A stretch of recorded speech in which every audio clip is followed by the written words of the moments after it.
La crise de la pêche entre Paris et Londres, elle est sur le point de se solder par une cuisante défaite française. La ministre de la Mer, Annick Girardin, l'avoue elle-même, il faut nous préparer à des pertes. Sous-entendu, certains marins n'obtiendront pas le permis de pêcher dans les eaux anglaises. La France réclamait 150 licences, mais les Anglais ont dit non. Et sans le soutien de ses partenaires européens, Paris se retrouve plus que jamais isolé. Louis Dragnel, c'est une sévère défaite politique et diplomatique. Oui, un véritable revers infligé par les Anglais. En fait, le gouvernement français a d'abord et avant tout voulu aider les pêcheurs français en les indemnisant de cette interdiction de travailler imposée par la Grande-Bretagne. On parle d'une enveloppe de 40 à 60 millions d'euros.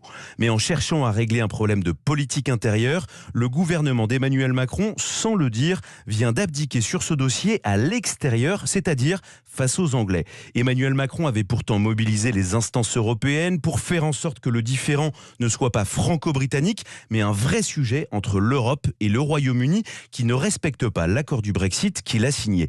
Après de longues semaines de menaces et de bras de fer contre Londres, Paris vient donc de prendre acte du refus britannique de négocier ou même de respecter la parole donnée. Louis Dragnel du service politique d'Europe 1.